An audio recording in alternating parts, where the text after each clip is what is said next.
저희 한번 인사할까요? 하나님이 하십니다. 하나님이 하셨습니다. 하하하하 인사합시다. 하하하하 하나님이 하십니다. 하나님이 하셨습니다. 하하하하. 네. 우리의 삶의 주인 되신 주님을 찬양합니다. 그 주님이 우리의 삶을 지키고 계시고 인도하고 계십니다. 그래서 우리가 드리는 고백은 언제나 하나님이 하십니다. 하나님이 하셨습니다. 하는 이 고백이 되될 줄 믿습니다. 예, 오래간만에 한국에 갔다 오신 분들도 계시고 또 오래간만에 뵙는 분도 계신데 우리가 함께 오늘 예배하면서 아름다운 그리스도의 공동체 벨리 가족을 이루어서 주님 앞에 하나로 나아갈 수 있는 복된 시간 되기를 축복합니다. 아멘. 자, 오늘 말씀 제목 한번 따라해 볼까요? 두려움을 넘어서 순종으로.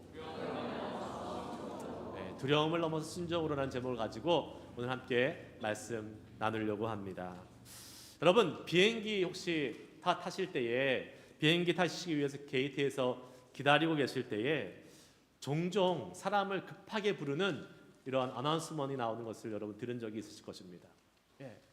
누굴 찾습니다. 빨리 몇 번 게이트로 와주세요. 라고 이렇게 부르는 그러한 방송을 들으신 적이 있죠. 왜 그렇습니까? 왜 이런 방송이 나오죠? 예, 비행기에 탑승해야 될 사람이 보딩을 다 이제 끝마치고 있는데 그 게이트 앞에 나타나지 않을 때에 그러한 방송이 나오는 것을 보게 되죠. 사람의 이름을 계속 부릅니다. 처음에는 그냥 이렇게 편안한 톤으로 부르다가 나중에는요 막 급하게 찾습니다. 아무개씨 빨리 몇 번 게이트로 와주세요 라고 찾습니다.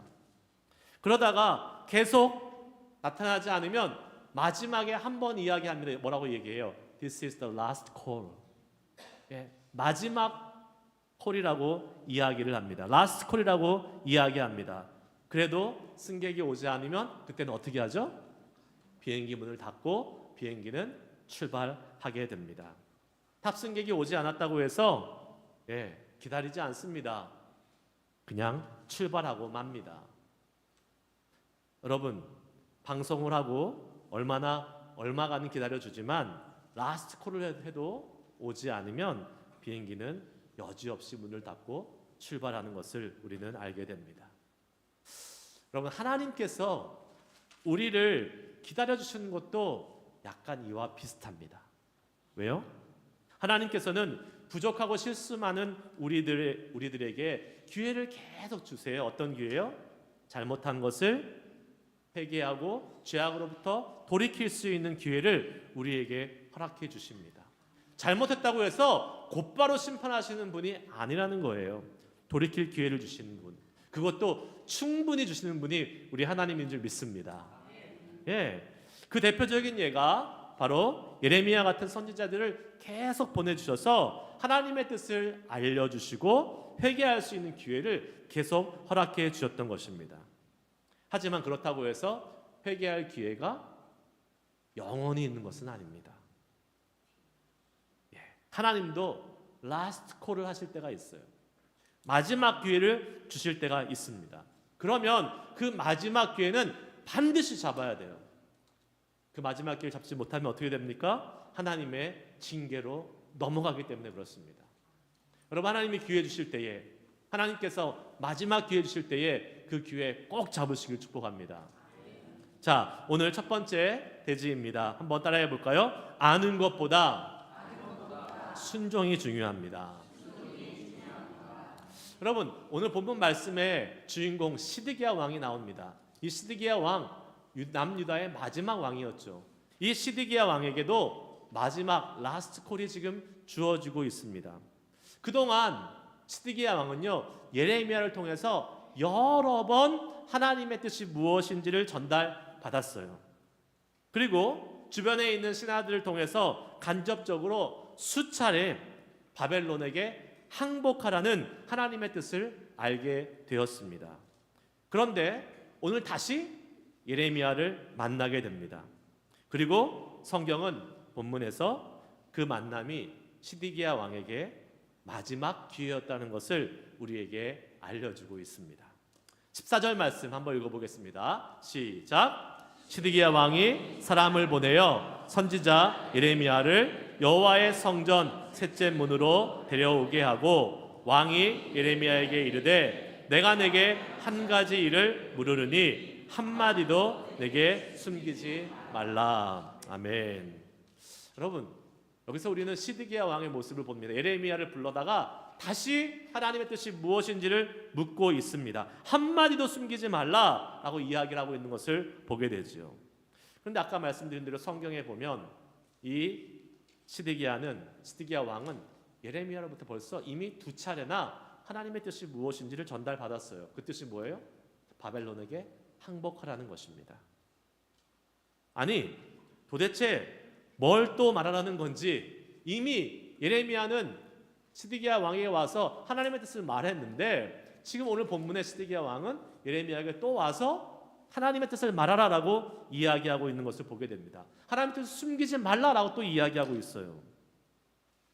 여러분, 이상하지 않습니까? 하나님의 뜻을 아는데 또 이야기하라고 이야기하고 있습니다. 여러분, 이런 시드기야의 모습이요, 우리에게도 보일 때가 있습니다.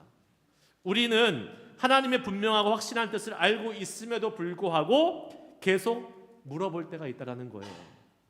예를 들면 분명한 하나님의 뜻이 있어요. 말씀을 읽고 기도를 하고 하나님과 교제하는 것은 분명한 하나님의 뜻입니다. 아멘이죠? 예배하는 것은 분명한 하나님의 뜻이에요. 그런데 우리가 좀 바쁘고 좀 힘든 일이 있을 때에 우리가 하나님과 교제할 시간이 부족할 때 이렇게 하나님께 물어봅니다. 하나님, 제가 좀 바쁘니까 오늘은 하나님과 교제하는 말씀 시간, 기도 시간 좀 스킵해도 될까요? 그렇게 기도하는 경우 있습니다. 그 질문은 무엇을 내포하고 있어요? 무엇을 의미하고 있어요? 오늘은 제가 좀 쉬겠습니다. 하나님, 오늘은 좀 넘어가겠습니다 라는 봐달라는 그런 뜻이에요. 하나님의 뜻이 하나님과 교제하는 것임을 분명히 알고 있음에도 불구하고 내가 지금 바쁘니까, 내가 지금 일이 많으니까 일단은 내가 하나님이 원하는 대로 하는 것이 아니라 내가 원하는 대로 하겠습니다 라는 우리의 의지의 표현인 것이죠. 하나님의 뜻을 알면도 계속 그렇게 한다는 거예요. 시드기야 왕이 오늘 본문 말씀에서 그러한 모습을 가지고 있다는 것입니다. 시드기야, 그가 하나님의 뜻을 몰라서 예레미야를 다시 데려온 것이 아니라는 거예요. 하나님의 뜻이 마음에 들지 않았습니다. 바벨론에게 항복하라는 하나님의 뜻은 자기의 뜻이 자기의 뜻과 맞지 않았어요. 자기가 듣고 싶은 대답이 아니었던 것입니다.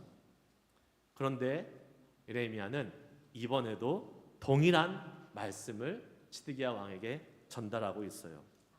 한결같이 예레미야는 시드기야에게 바벨론에게 항복하는 것만이 왕이 살 길이요 유다가 살 길임을 지금 분명하게 전하고 있는 것을 우리는 보게 됩니다.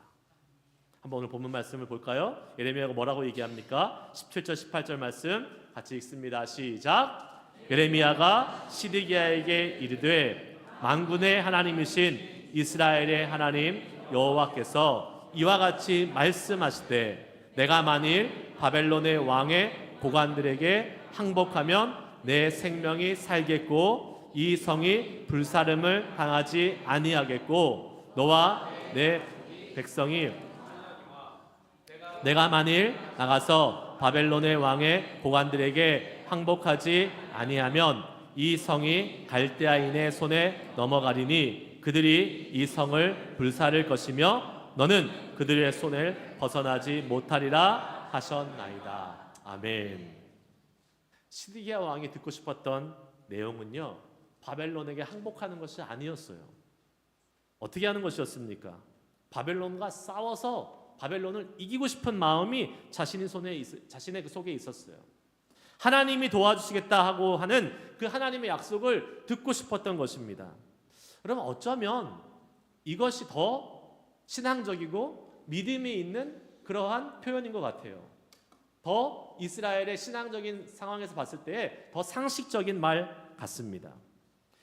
유다를 세우시고 하나님의 나라를 세우신 그 하나님, 그리고 하나님이 선택하신 유다 백성들을 향해서 쳐들어와서 위협하고 있는 이 바벨론을 하나님의 도우심으로 물리치고 싶은 것이 바로 하나님의 뜻 같아 보이는 것이 이게 시드기야가 갖고 있는 생각이었습니다. 그리고 시드기야는 그렇게 하고 싶었어요.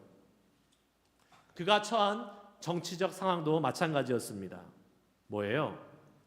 주변에 있는 많은 신하들이요, 바벨론에 대항하기를 원했습니다. 애국과 동맹해서 바벨론을 물리치기를 원했어요.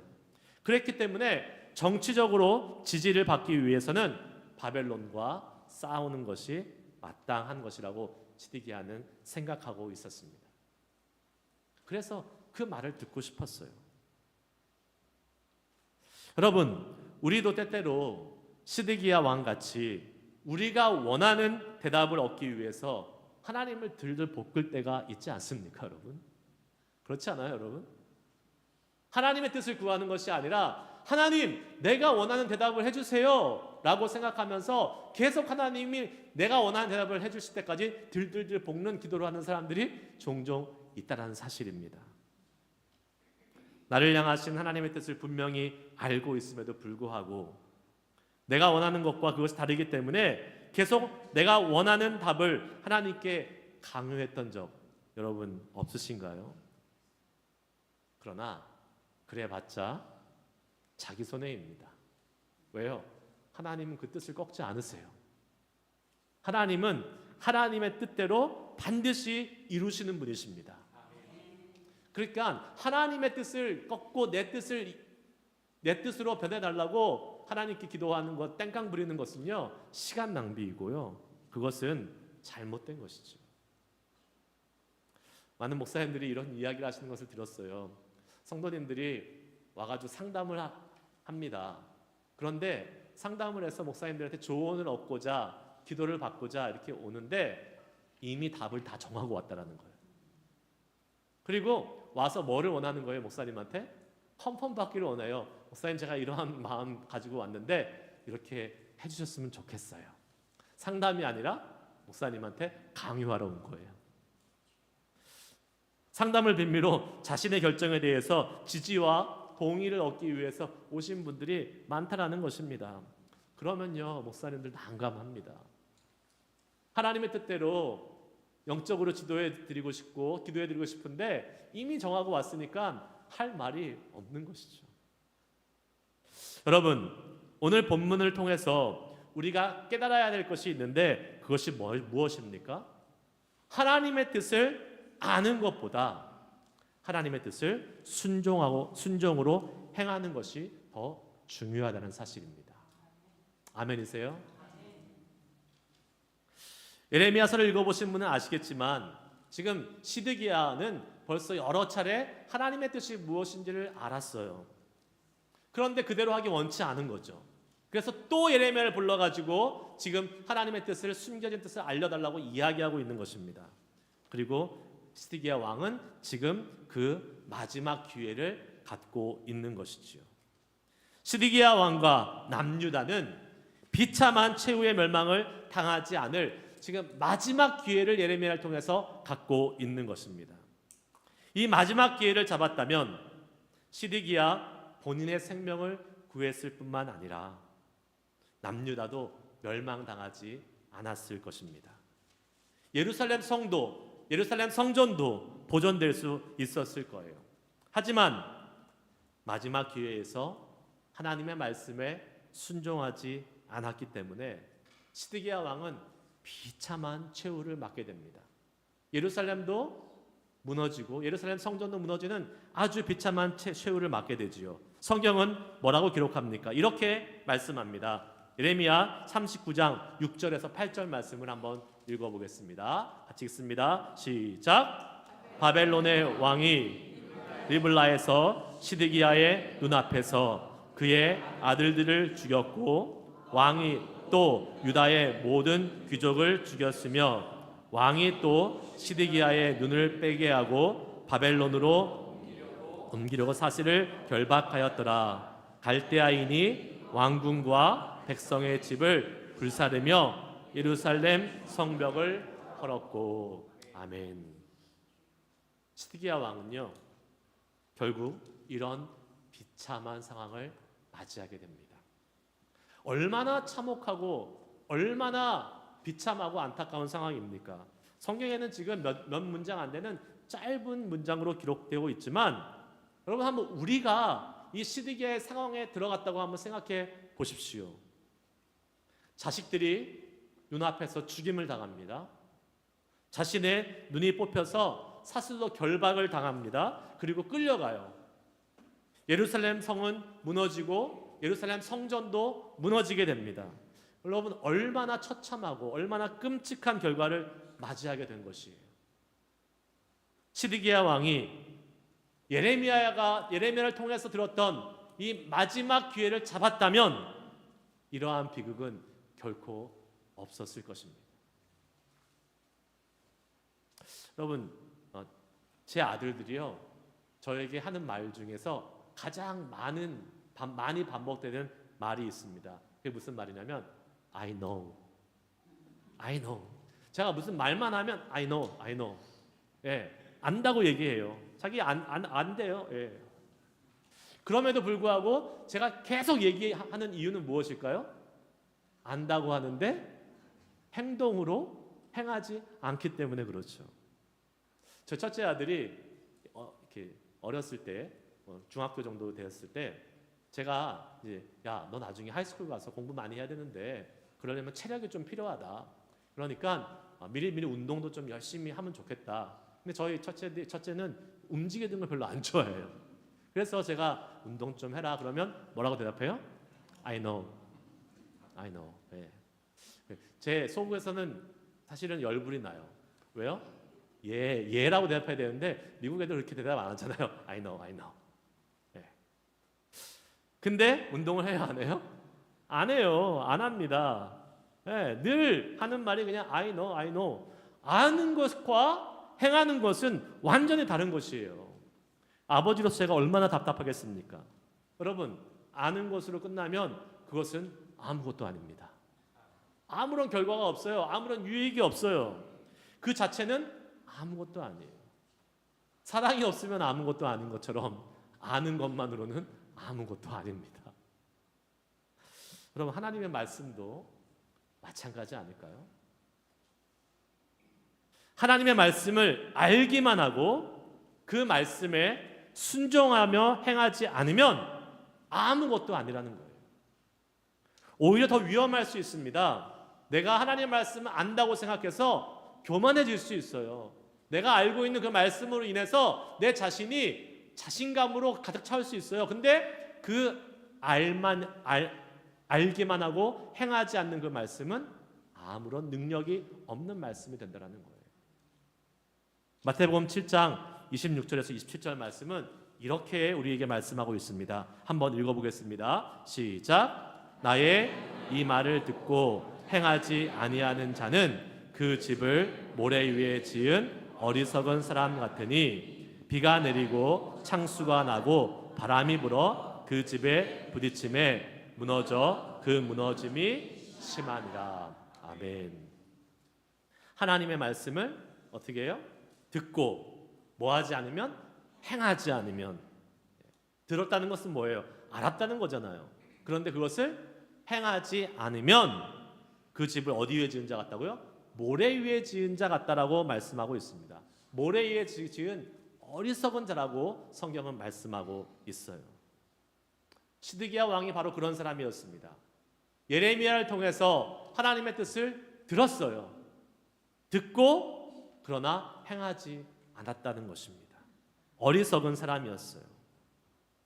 여러분, 우리 중에 누가 어리석은 사람이 되고 싶겠습니까? 모두 하나님의 말씀대로 순종하며 살면서 지혜로운 사람, 하나님의 은혜와 복을 누리는 사람이 되고 싶을 것입니다. 여러분, 그런 사람이 되고 싶으시죠? 네. 그런데 실제로는 참 그게 힘들다는 것을 우리는 깨닫게 됩니다. 그리고 하나님의 뜻대로 실천하며 순종하는 것을 방해하는 가장 큰 요소가 있다는 것을 알게 되지요. 그것이 무엇일까요? 바로 오늘 성경을 보면 두려움이라고 말씀하고 있습니다.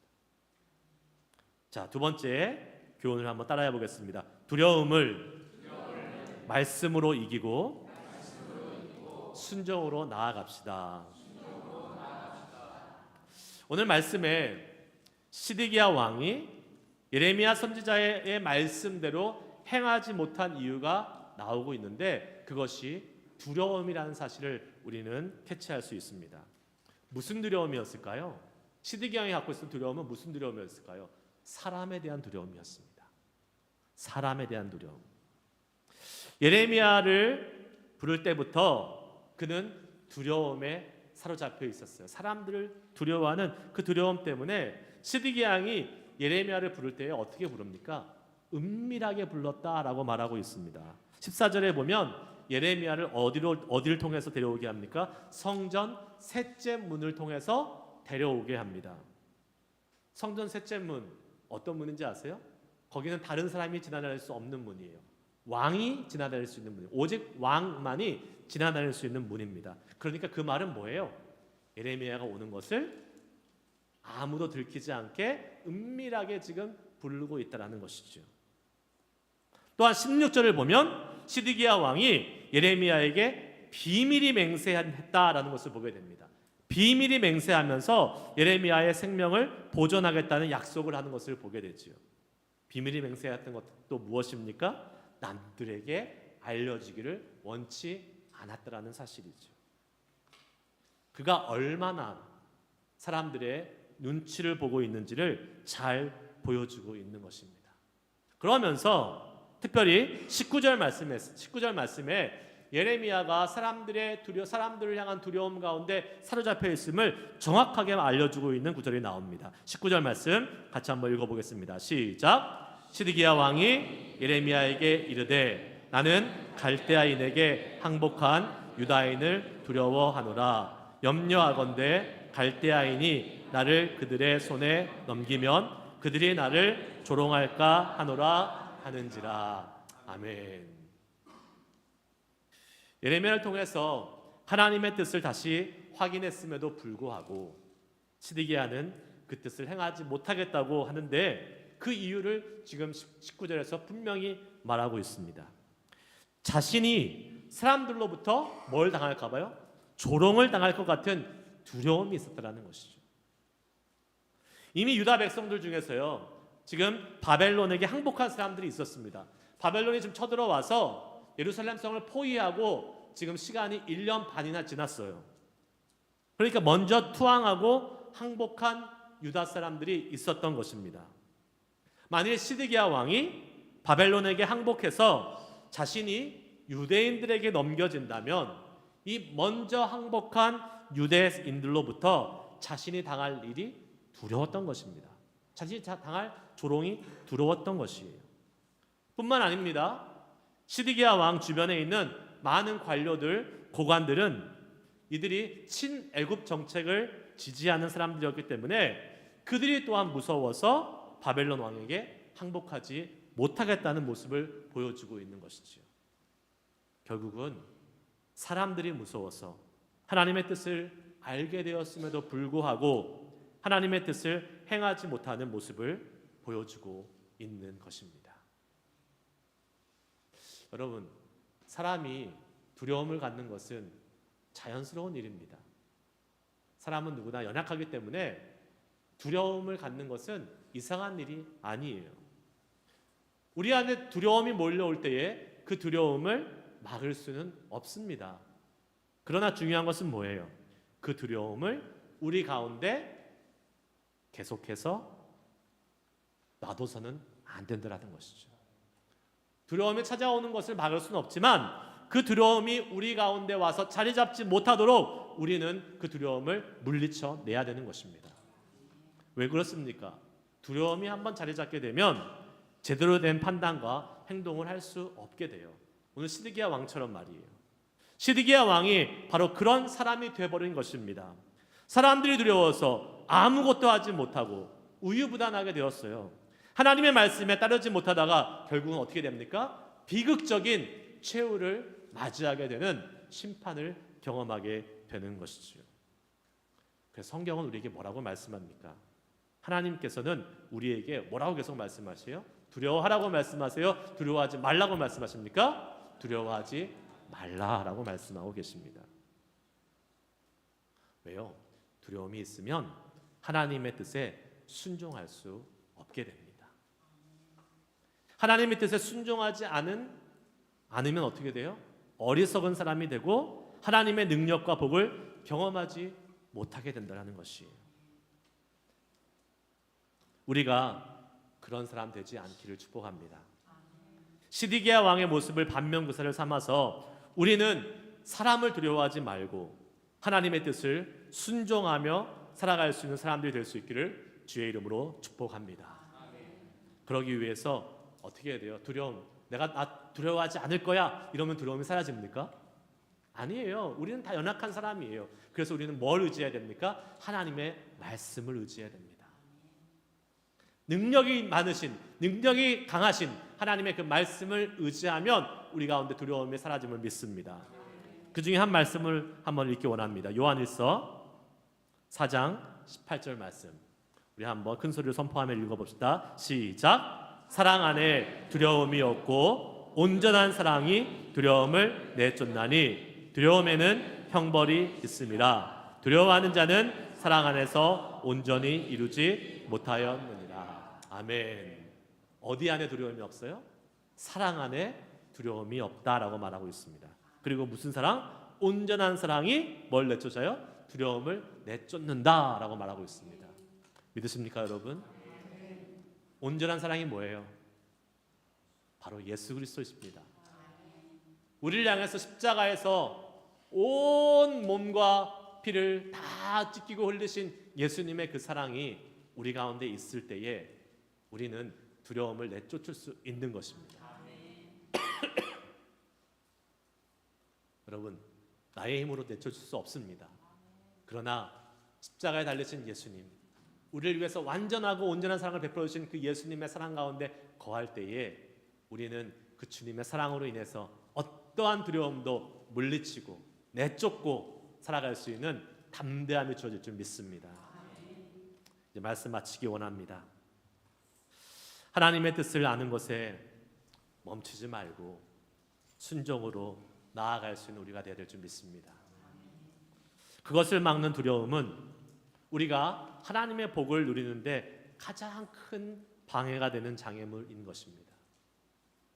그 두려움을 넘어서 순종으로 나아갈 수 있는 우리 모두가 될 수 있기를 주의 이름으로 축복합니다.